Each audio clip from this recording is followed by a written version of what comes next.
On a décidé de commencer cette matinée en s'offrant un plaisir coupable, du champagne à 9h du matin. Je vais appeler sur scène Benoît Collard, CEO de la maison de champagne Piper Heidsieck.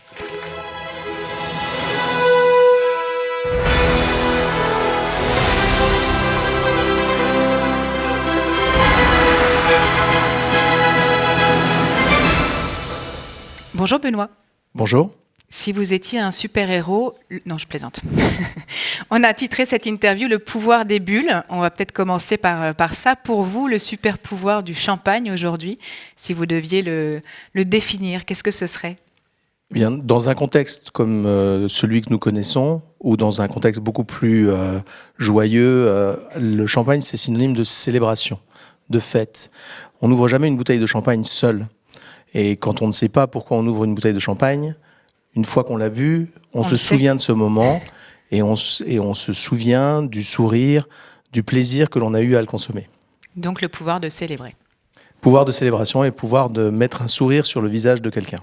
Alors on va peut-être réussir à mettre un sourire sur le vôtre. On a trouvé une photo d'archives qu'on vous offre comme un cadeau. C'est une image qui date de 1980 exactement, du film de Richard Lester, Superman 2. Et donc, il déclare sa flamme à Lois Lane avec une bouteille de Piper. Je ne sais pas si vous voyez bien de là où vous êtes. Et donc, c'est quand même finalement l'incarnation même du super pouvoir du champagne, de se glisser même dans cette espèce de mythologie populaire. Oui, le champagne est véritablement incarne. C'est un synonyme de fête, synonyme de moment particulier, un élément statutaire fort. Et cette image de Superman 2 le prouve, même dans des conditions un peu extraterrestres. Le champagne reste cette expression-là. On a vu beaucoup de bouteilles de champagne dans beaucoup de grands films, d'ailleurs plus ou moins grands films. C'est vraiment une des stratégies, quelque part, des maisons de champagne pour garder ce lustre. Alors, c'est à la fois une stratégie des maisons de champagne et c'est également une demande des studios. Parce que finalement, lorsqu'il y a un scénario, lorsqu'on veut incarner un moment particulier, une fête, lorsque l'on veut incarner un certain niveau, un certain standing, automatiquement la bouteille de champagne apparaît et la bouteille de Piper Heidsieck apparaît dans de nombreux films. C'est effectivement un moyen pour nous de renforcer notre notoriété et de maintenir cette présence, notamment dans les pays étrangers, notamment aux États-Unis, où nous sommes particulièrement présents dans cet univers, à la fois au cinéma et en série. Et alors, en termes de cinéma et de série, actuellement, hier c'était Superman ou Spider-Man, aujourd'hui on retrouve le Piper. Emily in Paris, dans quelques épisodes de la saison 3. Ouais. Donc les séries, oui, ce que l'on recherche, avec un scénario qui montre également la personnalité de notre maison. Donc Killing Eve a été une série forte, assez troublante, avec des scènes assez marquantes. Okay. On était très très heureux de participer à cette série. On va revenir justement sur les États-Unis. Avant ça, peut-être un petit point sur la consommation de champagne. On sait que 2020 a été une année très très dure avec des baisses de volume de 20%, que 2021 avait été un peu une espèce d'année folle de rattrapage. 2022, on était à peu près sensiblement dans la même lignée. Comment est-ce que ça se passe en 2023 ? Alors, il y a deux dynamiques que l'on voit sur le champagne, la dynamique du marché français et le reste du monde. Ils ont en commun, cette dynamique a en commun le fait que partout dans le monde, le répertoire des alcools consommés par la population se diversifie. Les Français, qui étaient très consommateurs de champagne, diversifient leur mode de consommation vers le cocktail, vers la bière artisanale remonte, vers d'autres, et dans les cocktails, des cocktails avec boissons effervescentes également. À l'inverse, dans le reste du monde, la consommation de champagne s'agrandit. Et donc, en 2021 et 2022, la France est restée relativement stable. Le reste du monde a fortement cru. 2023, on assiste en France à une baisse de la consommation portée principalement par des enjeux d'inflation. Et puis, de janvier à octobre, ce ne sont pas les moments où la consommation de champagne est la plus forte. Dans le reste du monde, l'augmentation des taux d'intérêt pèse sur la consommation, mais nous restons assez optimistes sur les résultats de l'année. Et puis, le monde du champagne est une appellation d'origine contrôlée, une quantité réduite. Pendant 2 ans, nous avons manqué de champagne pour répondre à la demande. Cette année, nous devrions pouvoir y répondre.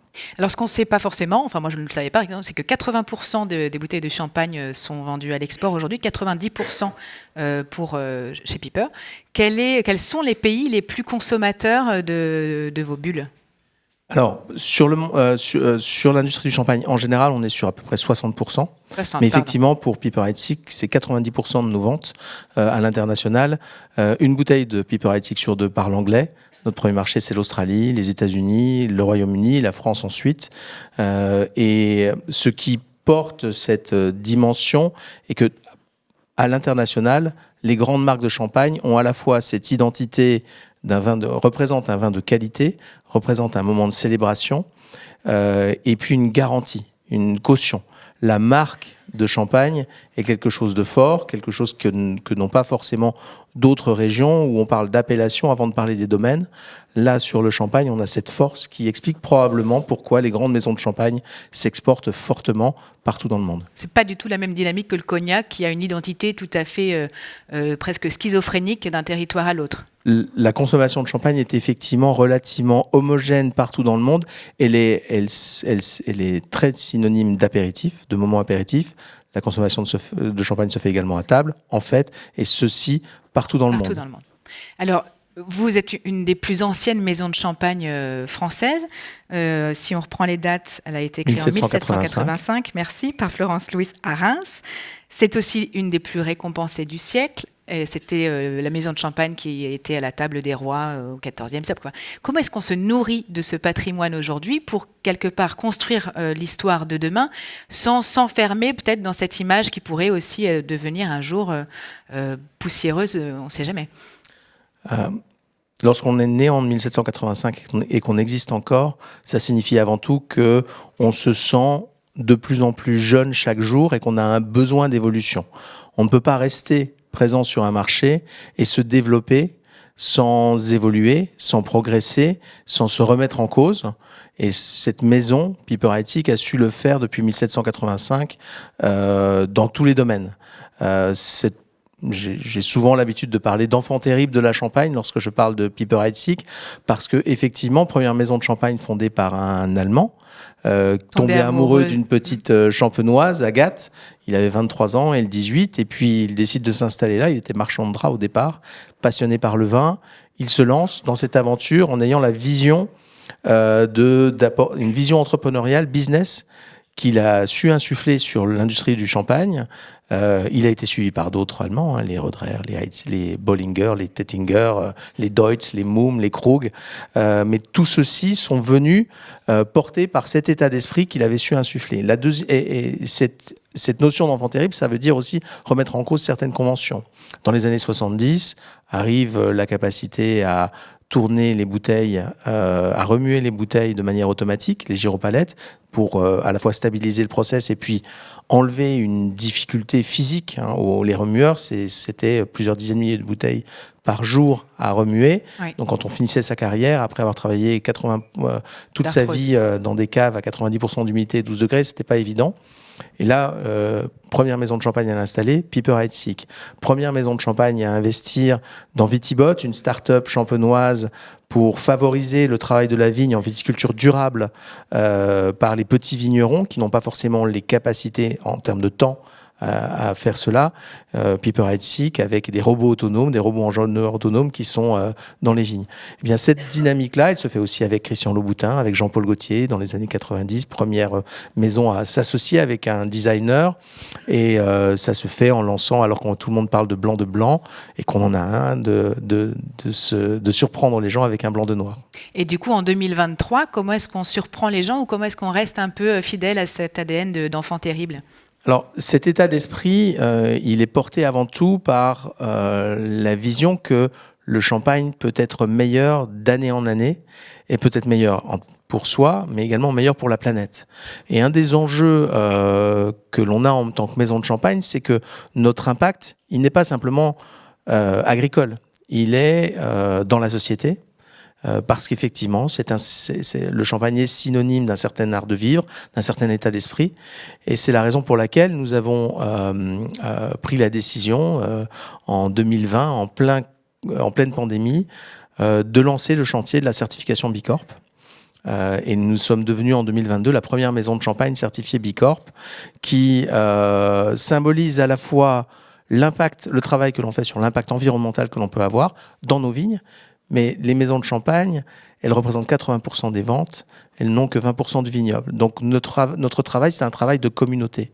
Et l'avantage de la certification B Corp, c'est que c'est une certification à 360. C'est une certification qui tient compte à la fois de nos propres efforts, mais également de nos relations dans un écosystème.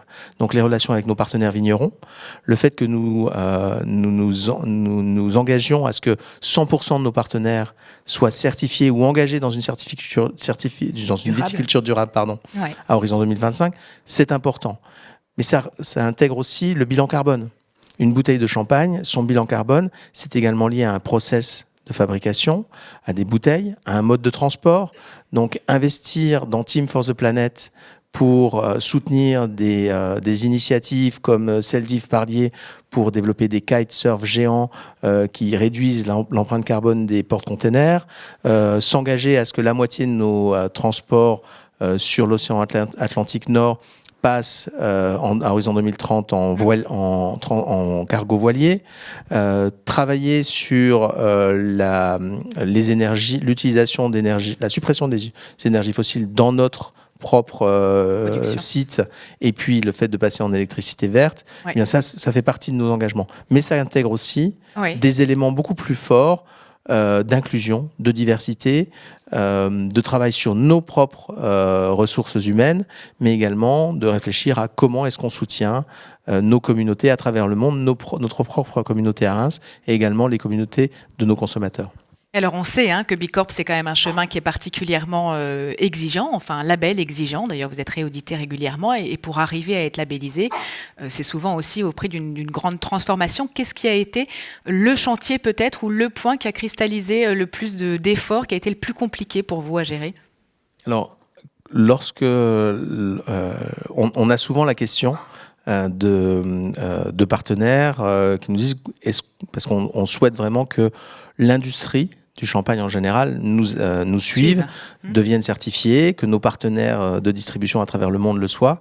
Et la première chose, c'est de réaliser cet audit, de comprendre, de s'asseoir et de réfléchir à ce qu'on fait. C'est pas tellement l'action, c'est plutôt la phase de réflexion. C'est la phase de réflexion en se disant, voilà, qu'est-ce qu'on fait dans ce cadre-là et pourquoi ? Et de se reposer la question sans cesse de pourquoi est-ce qu'on le fait ?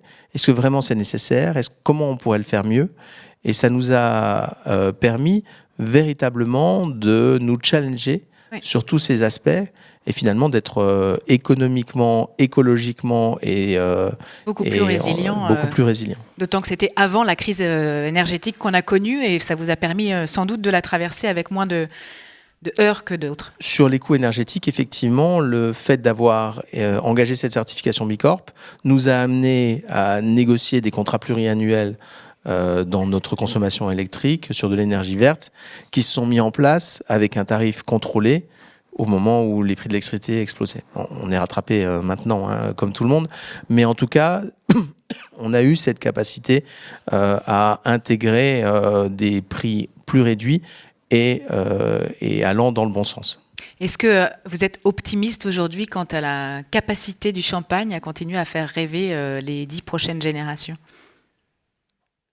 La région de Champagne est la première à s'être engagée dans une démarche éco-responsable, première région viticole à avoir réalisé son bilan carbone. Et le monde du champagne est à la fois un monde qui fait rêver par la qualité de ses vins.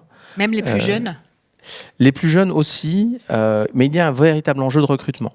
Et c'est aussi pour cela qu'on considère qu'on a un rôle à jouer en termes de recrutement. La certification B Corp, elle vient aussi renforcer la conviction qu'une image de marque, elle se construit sur 3 éléments. Le premier, c'est la qualité. La qualité des vins, c'est un élément fondamental pour une marque qui se veut haut de gamme. Le deuxième élément, bien évidemment, c'est la désirabilité. Il faut qu'elle fasse rêver, il faut que son univers soit spécifique. Et l'univers de Piperite Six, c'est un univers qui lui est propre, cette audace, cet état d'esprit un petit peu innovant, et il est à nous. Mais le troisième élément, particulièrement fort, maintenant, c'est le purpose. c'est la responsabilité. Une marque pour des nouvelles générations, elle se doit aussi d'être perçue comme à la fois bonne pour eux, bonne pour la communauté, bonne pour la planète. En pleine conscience. Merci beaucoup, Benoît Merci Collin, d'avoir été avec nous ce matin. Je sais que vous repartez en Champagne, donc merci d'avoir pris le temps d'ouvrir cette matinée. Merci.